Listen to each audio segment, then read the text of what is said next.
Hello friends, निधि company के registration के part 1 में हमने देखा था कि निधि कंपनी को इनकॉर्पोरेट करने के लिए क्या क्या डॉक्यूमेंट्स चाहिए, कितनी मिनिमम कैपिटल रिक्वायरमेंट होती है, क्या क्या लिमिटेशन होती है निधि कंपनी की। आज इस लेक्चर में हम देखने वाले हैं कि निधि कंपनी का नाम एमसीए की वेबसाइट पे कैसे रिजर्व किया जाता है। फ्रेंड्स, जब हम प्राइवेट लिमिटेड कंपनी के रजिस्ट्रेशन का चैप्टर पढ़ रहे थे तो उसमें भी हमने ये देखा था कि जिस नाम से आप कंपनी रजिस्टर करना चाहते हैं जरूरी नहीं है कि वो नाम अवेलेबल हो।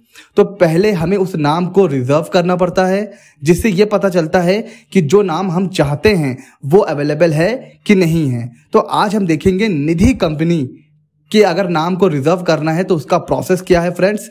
और लास्ट लेक्चर जो हमारा लास्ट वीडियो था फ्रेंड्स, वो था how to start your consultancy firm. इस वीडियो पर आप लोगों ने बहुत प्यार दिया। अगर आप लोगों ने ये वीडियो अभी तक नहीं देखा है तो लिंक जो है वो डिस्क्रिप्शन में है, आप इस वीडियो को देखें। आई होप आपको कुछ ना कुछ मदद जरूर मिलेगी। तो चलते हैं आज के वीडियो की तरफ, और उससे पहले हम ये देखते हैं कि निधि कंपनी ऐसे कौन कौन से बिजनेस हैं जो नहीं कर सकती है। तो देखिए फ्रेंड्स, पहला पॉइंट कह रहा है कि जो निधि कंपनी है वो चिट फंड का बिजनेस नहीं कर सकती, लीजिंग फाइनेंस वगैरह नहीं कर सकती, हायर परचेज होता है ना कि कुछ सामान को हमने ईएमआई पे परचेज कर लिया, तो उस तरीके का लोन निधि कंपनी नहीं दे सकती। It can not acquire securities, जो कंपनी होती हैं जो सिक्योरिटी इशू करती है उसको निधि कंपनी परचेज नहीं कर सकती। दूसरा पॉइंट कह रहा है कि जो निधि कंपनी होती है वो प्रेफरेंस शेयर, डिबेंचर्स, कोई डेट इंस्ट्रूमेंट, ये भी चाहे अपने नाम से चाहे किसी और के नाम से इशू नहीं कर सकती। तीसरा पॉइंट कह रहा है कि ये जो अपने मेंबर्स का करंट अकाउंट ओपन नहीं कर सकती। आगे चलते हैं। पहला पॉइंट यहां पर यह कह रहा है कि जो निधि कंपनी है वो can not perform any business other than borrowing और लेंडिंग। मतलब जो बिजनेस होगा निधि कंपनी का वो बस क्या होगा, लेंडिंग करना, पैसे को लोन के रूप में अपने मेंबर्स को देना। उसके अलावा निधि कंपनी कोई और काम नहीं कर सकती। दूसरा पॉइंट, चाहे लेंडिंग करना हो चाहे एक्सेप्ट करना हो, ये दोनों ही चीजें, मतलब पैसा लेना या पैसा देना अपने मेंबर्स के अलावा किसी और से नहीं कर सकती। जी हाँ फ्रेंड्स, बहुत इंपॉर्टेंट पॉइंट है। अपने मेंबर के अलावा निधि कंपनी ना किसी से पैसा ले सकती है ना किसी को पैसा दे सकती है। तीसरा पॉइंट कह रही है कि कोई बॉडी कॉर्पोरेट से ना पैसा ले सकती है ना उसको पैसा दे सकती है। इन शॉर्ट, कोई भी कंपनी, कोई फर्म, कोई पार्टनरशिप फर्म वो मेंबर नहीं बन सकती निधि कंपनी की। तो अगर निधि कंपनी को मेंबर बनाना है तो कोई इंडिविजुअल होना चाहिए, कोई बॉडी कॉर्पोरेट नहीं होना चाहिए। चौथा पॉइंट कह रहा है कि जो निधि कंपनी है वो किसी ऐसे पार्टनरशिप एग्रीमेंट में जो चाहे किसी बोरोविंग या लेंडिंग से जुड़ा हुआ है, किसी पार्टनरशिप अरेंजमेंट में या एग्रीमेंट में एंटर नहीं कर सकती। तो निधि कंपनी किसी और कंपनी या किसी पर्सन के साथ कोई पार्टनरशिप एग्रीमेंट नहीं कर सकती जो किसी बोरोविंग या लेंडिंग से जुड़ा हुआ होता है। पांचवा पार्ट, सुनो निधि कंपनी खुल गई है, आप लोग आइए निधि कंपनी में अकाउंट ओपन कराइए, बहुत पैसा मिलेगा, इंटरेस्ट ज्यादा है, निधि कंपनी में अकाउंट ओपन कराइए। ऐसा कुछ भी नहीं कर सकती। मतलब act of publicity for seeking any deposit को लेने के लिए, मेंबर बनाने के लिए निधि कंपनी कोई पब्लिसिटी वगैरह नहीं कर सकती। ठीक है सर, आगे चलते हैं सर। जो सिक्योरिटी निधि कंपनी अपने मेंबर से लेती है उसको वो आगे प्लेज नहीं कर सकती। मतलब अगर आपने अपने मेंबर से सिक्योरिटी ली तो ये नहीं कि आपने उसको कहीं और प्लेज कर दिया, ऐसा नहीं कर सकती। लास्ट पॉइंट कह रहा है कि डिपॉजिट बढ़ाने के लिए, इन शॉर्ट निधि कंपनी अपना डिपॉजिट बढ़ाने के लिए, लोन बढ़ाने के लिए कोई ब्रोकर, कोई कमीशन एजेंट नहीं रख सकती। ना ब्रोकरेज देगी ना इंसेंटिव देगी।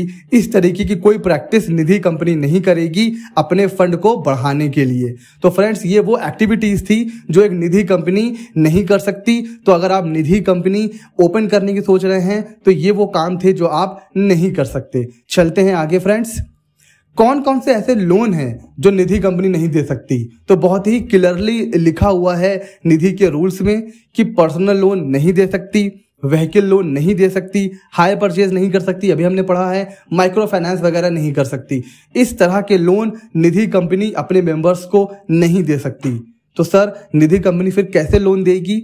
देखिए, हमेशा निधि कंपनी सिक्योर लोन ही देगी, चाहे वो गोल्ड का लोन हो, ज्वेलरी वगैरह गिरवी रखा और लोन दे दिया, प्रॉपर्टी के अगेंस्ट लोन दे दिया, फिक्स डिपॉजिट के अगेंस्ट लोन दे दिया, इंश्योरेंस पॉलिसी के अगेंस्ट लोन दे दिया।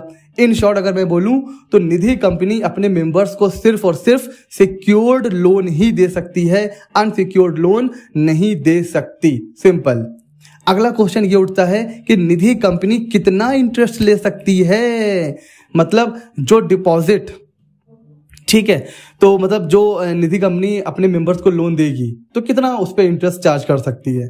तो कह रहा है, तो लिखा हुआ है लॉ में, जितना वो अपने मेंबर्स से डिपॉजिट पर इंटरेस्ट दे रही है उससे 7.5% ज्यादा तक ले सकती है। जैसे मेरी निधि कंपनी है, मेरे पास कोई डिपॉजिट करता है अगर, तो मैं उसको देता हूं 4% का इंटरेस्ट। ठीक है, कोई मेंबर मेरे पास आता है, पैसा डिपॉजिट करता है, मैं उसे 4% इंटरेस्ट देता हूं। अब मुझे अगर लोन देना है तो मैं 7.5% प्लस 4 यानी कि 11.5% से ज्यादा इंटरेस्ट पर लोन नहीं दे सकता। ये रेस्ट्रिक्शंस है। तो जितना निधि कंपनी डिपॉजिट पर इंटरेस्ट पे कर रही है उसका 7.5% ज्यादा तक इंटरेस्ट चार्ज कर सकती है लोन पर, उससे ज्यादा नहीं। तो अगर 4% इंटरेस्ट दे रही है तो 11.5% से ज्यादा चार्ज नहीं कर सकती। ठीक है सर। तो सर डिपॉजिट पर कितना इंटरेस्ट देती है एक निधि कंपनी? तो देखिए, अगर फिक्स डिपॉजिट है, रिकरिंग डिपॉजिट है, तो मैं यहां पर एक क्रक्स निकाल के आपको बता रहा हूं कि maximum to maximum Nidhi company 12.5% interest दे सकती है अपने फिक्स डिपॉजिट पर और रिकरिंग डिपॉजिट पर। समझ रहे हैं? 12.5%। और अगर सेविंग अकाउंट है, सेविंग अकाउंट, तो उसके ऊपर कितना इंटरेस्ट दे सकती है? तो जितना कोई नेशनलाइज बैंक दे रहा है उसका 2% और ऐड कर लीजिए। अगर नेशनलाइज बैंक दे रहा है 3% तो निधि कंपनी देगी 5%। अगर नेशनलाइज बैंक दे रहा है 4% तो निधि कंपनी दे सकती है 6%। 2% और ऐड कर लीजिए, उतना ही इंटरेस्ट दे सकती है एक निधि कंपनी अपने मेंबर्स को। तो ये था इंटरेस्ट ऑन लोन और इंटरेस्ट ऑन डिपॉजिट के ऊपर, और यही है निधि कंपनी का बिजनेस मॉडल। भाई उसके पास पैसा आता है, वो इंटरेस्ट पे करती है। इंटरेस्ट कितना पे करती है? 4, 5, 6%। आज के टाइम में नेशनलाइज बैंक कितना इंटरेस्ट दे रहे हैं? तो मैक्सिमम टू मैक्सिमम कोई दे रहा है 3%, कोई 3.5%, कोई 4% मैक्सिमम। तो उसमें 2% और ऐड कर लीजिए तो 6%। तो डिपॉजिट पर अगर वो 6% दे रही है तो उसका 7.5% वो चार्ज कर सकती है। किस पर? लोन पर। यानी कि ये जो 7.5% का मार्जिन है ये होती है निधि कंपनी की इनकम। इसी तरह अगर एक निधि कंपनी अपनी बिजनेस को एफिशिएंटली चलाए तो एक अच्छा मार्जिन, एक अच्छा प्रॉफिट अर्न कर सकती है। डिपॉजिट पर जो इंटरेस्ट पे करना पड़ता है वो कम पे करना पड़ता है। लोन देगी, इंटरेस्ट 7.5% ज्यादा चार्ज करेगी, तो ये हो जाती है इनकम निधि कंपनी की, और यही है बिजनेस मॉडल निधि कंपनी का। और अब चलते हैं कि निधि कंपनी का नाम कैसे रिजर्व किया जाता है। देखिए, हमने प्राइवेट लिमिटेड कंपनी का देखा था प्रोसीजर। अगर आपने प्राइवेट लिमिटेड कंपनी का प्रोसीजर नहीं देखा है तो अभी जाइए और उस वीडियो को जरूर देखिए। लिंक डिस्क्रिप्शन में आपको मिल जाएगा। तो जैसा हमने देखा था प्राइवेट लिमिटेड कंपनी का इनकॉर्पोरेशन से पहले जो नेम रिजर्व किया जाता है, सेम टू सेम प्रोसेस यहां भी है। एक एक्स्ट्रा चीज है, यहां पर जो भी प्रपोज डायरेक्टर हैं कंपनी में, जो लोग डायरेक्टर बनना चाहते हैं, वो एक डिक्लेरेशन साइन करके देंगे। सर कैसा डिक्लेरेशन? आइए उसका फॉर्मेट देख लेते हैं। उसमें बेसिकली कुछ नहीं होता है, उसमें एक कसम, एक वादा किया जाता है। वादा किया है तो निभाना पड़ेगा। वो वादा ये होता है कि निधि कंपनी के सारे रूल्स फॉलो करेगी। अगर कहीं से अप्रूवल लेना जरूरी है तो अप्रूवल लेगी, सारे नियमों को ईमानदारी से पालन करेगी। तो ये इस टाइप का एक डिक्लेरेशन साइन करवाया जाता है और वो अपलोड किया जाता है। तो आइए देखते हैं कि वो डिक्लेरेशन दिखने में कैसा होता है। और हाँ, ये डिक्लेरेशन वर्ड फॉर्मेट है। टेलीग्राम चैनल पर जैसे ही ये वीडियो अपलोड होगा, ये डिक्लेरेशन का फॉर्मेट टेलीग्राम चैनल पर मैं डाल दूंगा। अगर आपने वो ग्रुप ज्वाइन नहीं किया है तो टेलीग्राम का जो ग्रुप है उसका जो लिंक है वो भी डिस्क्रिप्शन में है। आप वहां से टेलीग्राम का जो मेरा ग्रुप है वो ज्वाइन कर सकते हैं। वीडियो लेक्चर से रिलेटेड सारे नोट्स, सारे इंपॉर्टेंट डिस्कशन हम लोग उस चैनल पर करते रहते हैं। तो कुछ ऐसा होता है फॉर्मेट हमारे डिक्लेरेशन का, जो नाम आप कंपनी के लिए प्रपोज करने वाले हैं वो नाम होता है। फिर यहाँ पर कस्में वादे खाए जाते हैं कि निधि कंपनी ये काम करेगी, और अगर कहीं किसी अथॉरिटी से अप्रूवल लेना है तो बिना प्रायर अप्रूवल लिए काम शुरू नहीं करेगी। फिर नीचे जितने भी प्रपोज डायरेक्टर हैं वो डिक्लेरेशन पे साइन करते हैं, और नेम रिजर्वेशन का जो प्रोसेस है उसमें ये डिक्लेरेशन अपलोड किया जाता है। अब सीधे चलते हैं एमसीए की साइट के ऊपर। सो फ्रेंड्स, नेम को रिजर्व करने के लिए हम आ चुके हैं एमसीए की वेबसाइट के ऊपर, और अब हम करेंगे यहाँ पर लॉगिन। और लॉगिन करने के बाद हमें कहाँ जाना है? हमने प्राइवेट लिमिटेड कंपनी के चैप्टर में भी पढ़ा था। हमें जाना है एमसीए सर्विस के ऊपर, और फिर जाना है स्पाइस प्लस। लॉगिन करने के बाद एमसीए सर्विस, स्पाइस प्लस, और फिर न्यू कंपनी, न्यू एप्लीकेशन। ठीक है, न्यू एप्लीकेशन। जैसे ही हम यहाँ पर आएंगे तो ये हमारा है spice plus part A. Type of company में हमें निधि कंपनी बनानी है, तो ये ऑप्शन आ रहा है निधि कंपनी। ड्रॉप डाउन में जाके हम कर लेंगे select. Class of company public, category of company company limited by shares, ये ऑटोमेटिक कर चुका है सिलेक्ट। सब कैटेगरी ऑफ कंपनी में हम जाएंगे और करेंगे नॉन गवर्नमेंट कंपनी। जो main division of industrial activity है वो निधि कंपनी का होता है 65। ठीक है, तो ये है निधि कंपनी का 65। ये मैंने यहाँ पर ऑलरेडी लिख चुका हूँ मैं। उसके बाद आएंगे यहाँ पर हमें निधि कंपनी का जो ऑब्जेक्ट है वो यहाँ पर लिखना है, तो ये हमें डिक्लेरेशन में भी देना होता है, तो हम यहीं से कॉपी पेस्ट कर लेंगे। पूरा तो यहाँ आता नहीं है, तो हम इसको यहाँ तक कॉपी कर लेते हैं, क्योंकि वो पूरा ऑब्जेक्ट वहाँ पर लेगा नहीं। तो हमने यहाँ पर इसको कॉपी पेस्ट कर लिया ऑब्जेक्ट, और जो नाम हम रखना चाहते हैं वो नाम, जैसे अगर मैं for example ABC finance Nidhi limited. ठीक है, निधि कंपनी के लास्ट में प्राइवेट लिमिटेड नहीं आता है, निधि लिमिटेड लिखा जाता है। मैं एक बार इसको ऑटो चेक करूंगा कि ये जो मेरा नाम है क्या ये अवेलेबल है। मैं दूसरा ऑप्शन भी दे सकता हूँ। दूसरा ऑप्शन मैं दे देता हूँ, मैं अपने यूट्यूब चैनल का नाम दे देता हूँ CA मित्रा 24 निधि लिमिटेड। अब इन दोनों में से जो भी नाम अवेलेबल होगा वो मेरे लिए रिजर्व हो जाएगा। तो मैं ऑटो चेक करता हूँ एक बार, अगर कोई एरर होगी तो मुझे बता देगा।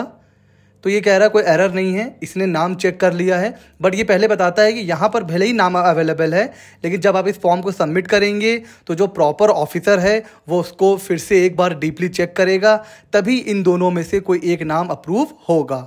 तो मैं ये 2 नाम दे रहा हूँ, मैं करूँगा सेव, और सेव करने के बाद फिर मैं नीचे आके करूँगा सबमिट, और सबमिट फॉर नेम रिजर्वेशन। और जैसे ही मैंने सबमिट फॉर नेम रिजर्वेशन किया, अब ये मुझे लेके जा रहा है पेमेंट के लिए। मैं जाऊंगा पे नाउ के ऊपर। पे नाउ पे करने के बाद जो भी मेरा पेमेंट ऑप्शन है, credit card, prepaid card, internet banking. अगर आपके पास क्रेडिट कार्ड है तो सिर्फ 2 बैंकों का as of now, ICICI bank और यूनियन बैंक। अगर आपके पास क्रेडिट कार्ड है तो सिर्फ 2 बैंक का ही एक्सेप्ट कर रहा है, और अगर आपके पास इंटरनेट बैंकिंग है तो SDFC, Indian bank, PNB, state bank of India, ICICI bank और यूनियन बैंक ऑफ इंडिया। जो भी आपके नेट बैंकिंग है वो आप कर लीजिए सिलेक्ट, फिर करिए सबमिट।